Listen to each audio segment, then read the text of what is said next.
Hey everybody, James from TeaDB here, bringing you another Inbetweenisode. Today, I have my computer out here, and you can see a another little nook of my small one-bedroom apartment I share with my wife here.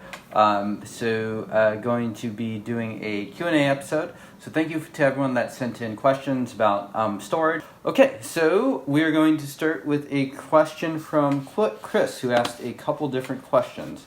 How does tea age when in a lower humidity environment? Is it just very slow, or can it negatively affect taste? Are humidity swings really bad?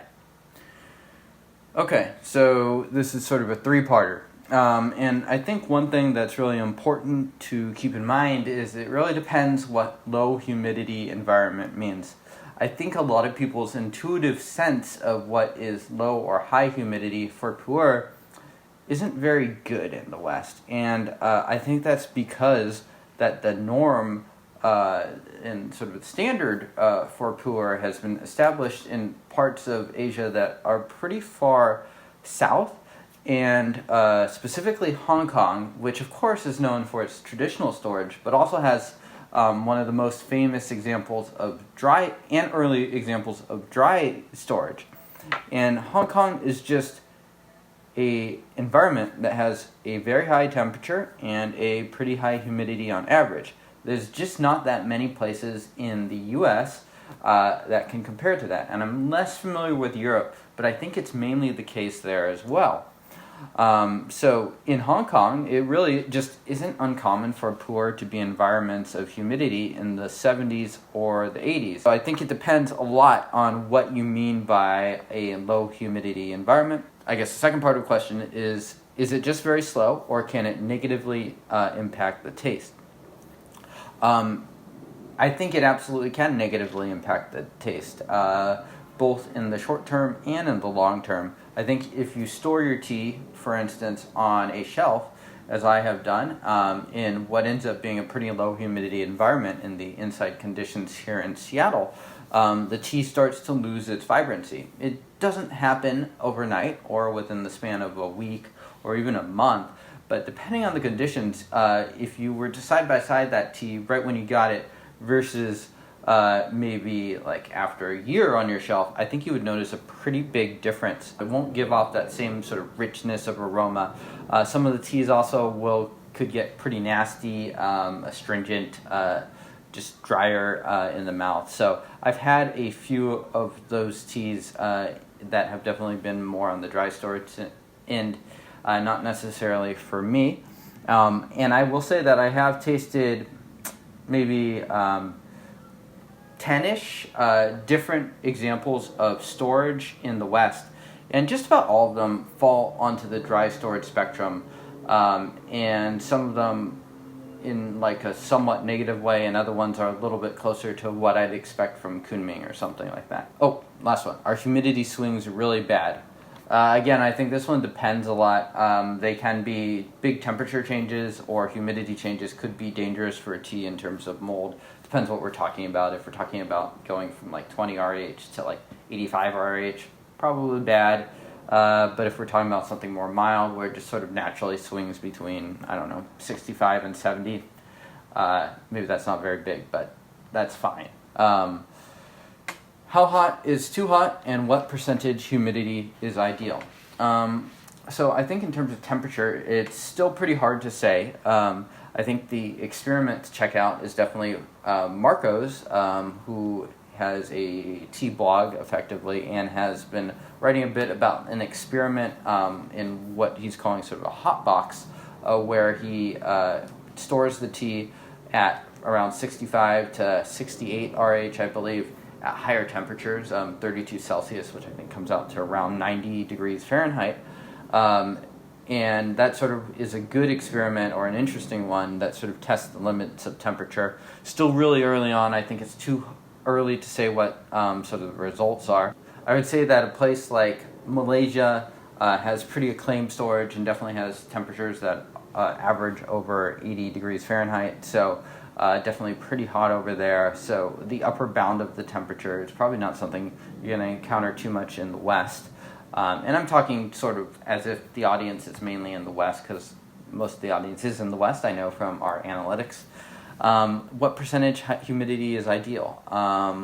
Again, you're going to get different answers. If you're looking at a place like Hong Kong, it wouldn't be uncommon to have the tea above 70 fairly frequently. Personally, for home stored pu'erh, where you're going to be keeping it under fairly constant conditions, sort of in a closed environment, I like it around 65 RH. I think that sort of is sort of a good middle ground, high enough that the tea won't really dry out, but low enough that you have less risk. Okay, so that was a long one. Eagle Scouter asks, how important is airflow to the whole storage equation? Is continual circulation of fresh air required for proper aging, or is this more of a way to stave off mold in higher humidity environments? Okay, I think this is another one that you're going to get kind of a range of opinions. I don't know that there's an obvious conventional wisdom for this. I do think it's important to note again that the norm for this is on the lower airflow end. If you think about just teas, they're put into, often stored in cardboard boxes or some sort of box structure within a tong. And so if you think about the individual cakes within there, they're just not getting that much air exchange, even if the environment where the box is stored is getting some airflow.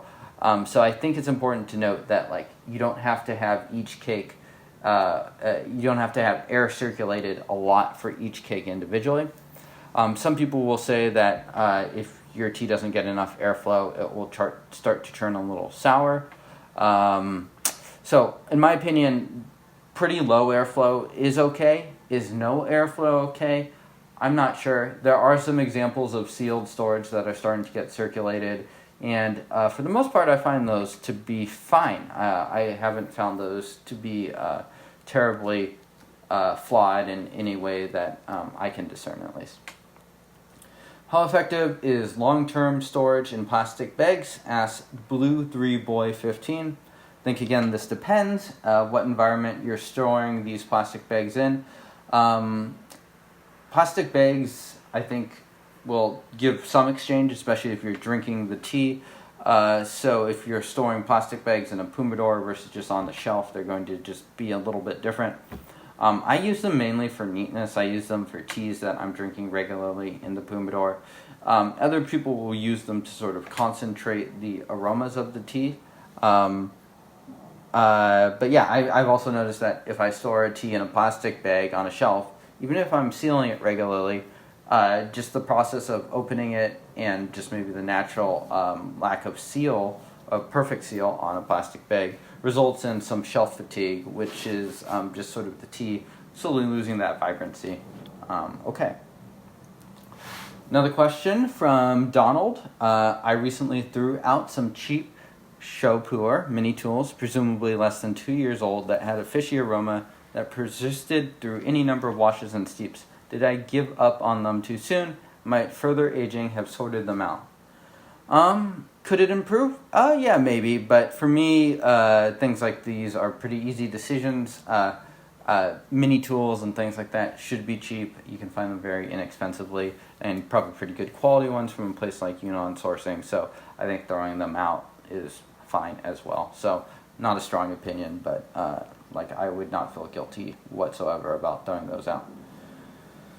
Okay, so this question was asked over email. In your experience, maybe trying some low grade, poorly processed or cut leaf HK stored or Malaysian stored tea, is the accelerated changing of the tea better in order to shade all those unpleasant aspects? I feel like this question is slightly leading, but yes, the point of storage is to transform the tea and to make it more interesting, and in the case of a lot of the unpleasant aspects of tea, and I don't think these necessarily need to be as the result of poor processing so much as you want to get rid of some of the roughness of the tea that's just really inherent in, for instance, factory pu'erh. So you want to age out that smokiness, that bitterness, that astringency. and just transform it into something that is more pleasant and easy to drink. So yeah, that is the point of traditional storage. And so if we even think of really famous teas like the 1950s Hongyan or the 1988 QB, these teas were strong and frankly probably pretty unpleasant to drink when they were young. And so the storage, I guess 88 QB is not necessarily a great example because that is a dry stored tea. But the point of the storage was to make these teas more palatable and drinkable for their consumers. All right, so Thomas asks, is it feasible to infuse a cake with an herb substance you store it together with? What would be the general guidelines? I think it is possible. This is certainly not my area of expertise. I would point you sort of in the direction of Yunnan Sourcing, who has had a few different stored cakes over the years with different like herbs and materials that they put in them. Yep. All right. So we are moving on to some other questions. This one is from TS371. I am a complete novice when it comes to Pu'erh storage. I'd like to know what to start with. Do I need a Pu'erh, or do I need something to measure humidity? Do I need to keep Sheng and Shou separate? Please help. Okay. So first of all, do you need a Pu'erh? No, you don't need a Pu'erh. I think a lot of the decision when to get a Pu'erh depends how many cakes we're talking about, and also what you're trying to do. Are you just trying to drink these teas, or are you actually trying to age them? If you're just trying to drink them, I would say you can get away with just storing them in Ziplocs or something like that. And if you have a relatively modest collection, something like crocks or clay jars or something like that might be quite effective. You can choose to add humidity or not. But the advantage of a Pu'erh or sort of a more large closed container is that it scales a bit better, in my opinion. It's easier to buy a giant plastic bin or reuse a mini fridge or something like that, or a cooler, than to have like 10 different clay containers. That's my opinion, at least. So that point could depend on people. I'd say maybe 15 to 20 cakes. And if you think your collection is going to grow even more and the purpose of it is to age the tea, that might be the point where you start to think about it and decide if that's a leap you want to take. I think, yes, you should absolutely measure humidity. I think it's very bizarre to me when people choose not to measure it. It's just very inexpensive to buy a hygrometer. You could buy one on Amazon. You could buy cheaper ones. You should absolutely calibrate it. But like humidity is not expensive to measure, and if you're going to go through the effort of storing Pu'erh, I really think it's something that you should do. Cake separation? Yes, do it. Is it absolutely required? No, not necessarily, but I think most people opt to do this just because it makes it so you won't have so many intermixing aromas and whatnot. All right, this one is from Matthew. I have been hesitant to buy a tong of some of the YQH teas because I really like Yang storage. How have you found your YQH cakes change after being in Pu'erh/Western storage? Wish I could just rent out a storage shelf at YQH. So, like Matthew, I am also pretty partial to Yang storage. I know that the reviews are a little more mixed than that. Some people like it more than others, for sure. But the teas that I've had, and I've had some of his cakes since, I guess, late 2015, so I've had them for about 4 years, is that they've just aired out a bit. The early infusions are a little different than they were. There's just a little bit less of that sort of really characteristic yang taste to them. And anyone that really has had those teas, especially those that I've ordered directly, sort of had them shipped through Amit or something like that, probably knows what I'm talking about when I talk about sort of this YQH house storage taste. I'll also note that back when I was sampling these teas with Grill on Instagram, we noted that like there was actually a pretty big storage range, despite all the teas really coming from the same place. And the reason was that some of Yang's teas were being stored on his shelf outside of his storage room, and so he was using these cakes for samples and stuff like that. So the time that it had been removed from his storage really varied depending on the cake and how much it had been how long it had been sitting in the shelf versus how much it had been just straight from storage. So we tried some teas that were straight from storage, and I remember that some people were a little bit shocked. They're like, why is this dingy tasting almost like traditional storage and it's so dank, versus why is this tuji just really pleasant and clean and aired out and stuff like that. And a lot of it just had to do with how those individual cakes and the samples that had been distributed were stored sort of in the short term. Were they the same teas, the same teas and same storage, basically, but that short term can have a pretty large impact on the teas. All right. Which pu'erhs have been in your humidor storage the longest, and how have they changed? Maybe cakes that you have purchased new specifically. So the earliest teas that were in my humidor, I put them in there in 2014. I bought a lot of them young, but they would have been like 2011 to 2014, I'd say. And I tried to write about these pretty regularly. When the new year comes around, I make a list of teas that I should try that I haven't tried in a while, and that might be a little deeper in storage, and then I'll go and dig them out. This year, the post I titled was something like Washington Stored Progress Report, so you can definitely read about that, where I dug up 6 or 7 of the teas I've stored. And this, I would say, I'm looking at some of the things I wrote about these teas, and I think 5 out of the 7, so around 70% improved. One had degraded a bit, and that I suspect that has more to do with the processing potentially, or just the specific tea rather than my storage. And then one of them was just pretty similar to how it was. They are aging slowly, and it's sort of a calculated risk for me not to push that humidity too high. So I definitely say that my storage falls pretty firmly in the dry end, maybe along Kunming scale, maybe even drier. So I don't know. They're improving. The changes have been pretty mild. They still are very much you could tell that they're very much the same teas that they were maybe 4 years ago. So yeah, they're just sort of slowly getting into that semi-aged category, and I would still say that they're a couple years away from being really firmly semi-aged. Okay, so another couple questions from Chris and Chili Dog Strings. Chris asks also, if you're aging white tea, does it need to be separated from aging sheng? Chili Dog Strings asks, bonus question, but how do you handle storing pressed white teas, same as Pu'erh or different? I got some Shomei in Moonlight White that I want to take good care of and would love to see them age more. So yes, I would store them apart.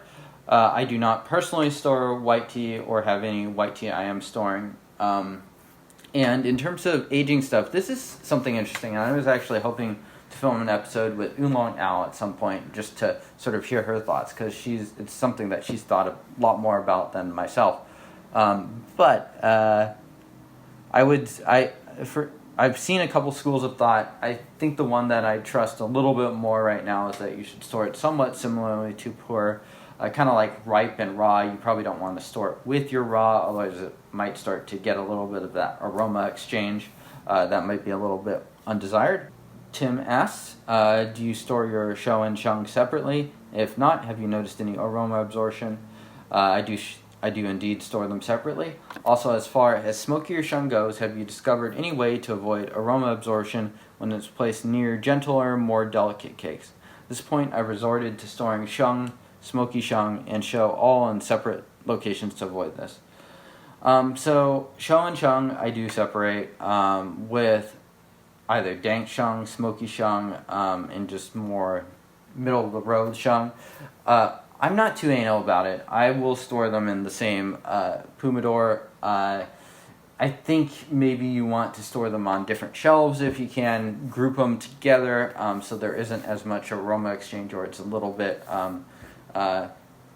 more contained. I also don't have teas that are just like straight smoke bombs that I store, so your mileage may vary a bit, and it may depend a little bit on your specific situation. So On Tran asks, how are environments that are relatively high-ish in humidity year-round, but also kind of chilly year-round, like San Francisco?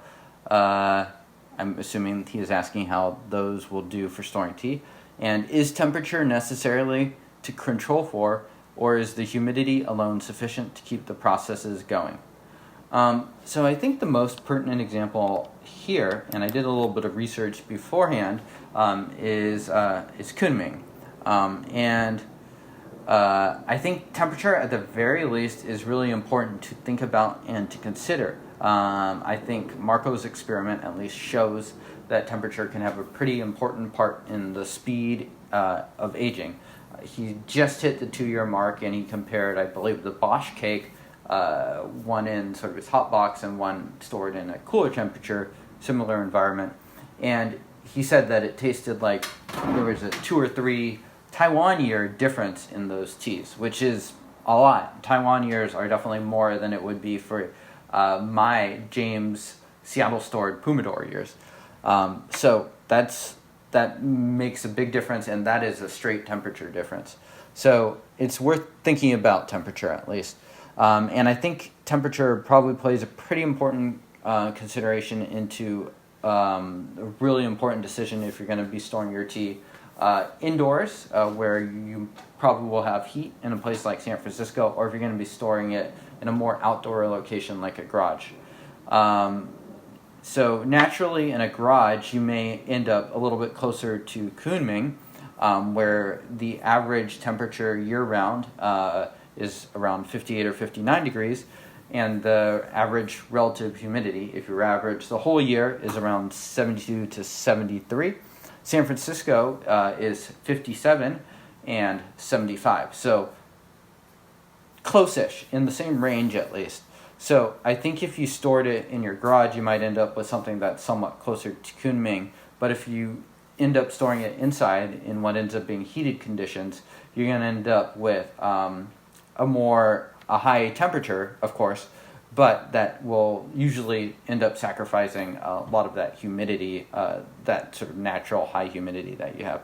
Seattle also has a similar climate. I crunched the numbers here too. It's about 52 degrees, so a little bit cooler, and 72 relative humidity if you average just the whole year-long condition. So I think those 3 locations all sort of fit the mode of a lowish temperature and high-ish humidity environment.